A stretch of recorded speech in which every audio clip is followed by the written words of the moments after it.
வணக்கம் நண்பர்களே. இன்னைக்கு நாள் 24. அதாவது நான் எங்கள் வீட்டுக்கு தொல்லையாக இருக்கிறத விட நான் ஒரு பூனை வேற இட்டுன்னு வந்துட்டேன். எங்கள் அம்மா உனக்கே சோறு போடுறது பத்தாது, இதில் வேற ஒரு பூனை வேற கூட்டின்னு வந்துட்டியா அப்படின்ட்டு சொல்லி என்னை கலாய்ச்சி விட்டாங்க. ஒரு அசிங்கமாக போச்சு குமார்.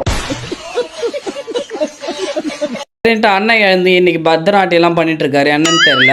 ஸோ அதுக்கப்புறம் தான் சொல்கிறாரு நான் ஸ்ட்ரெச் பண்ணிகிட்டே இருக்கேன் அப்படின்னு சொல்லிட்டு. ஸோ அண்ணன் ஸ்ட்ரெச்சிங் எல்லாம் முடிச்சுட்டு பார்த்தீங்கன்னா டிப்ஸில் தான் கொஞ்சம் ஒர்க் அவுட் வேரியேஷன்லாம் போட்டுட்டு இருந்தார். டிப்ஸில் என்னென்ன வேரியேஷன் இருக்கோ எல்லாத்தையுமே ஒன்று ஒன்றா செஞ்சுட்டு இருந்தார் அண்ணாத்தை.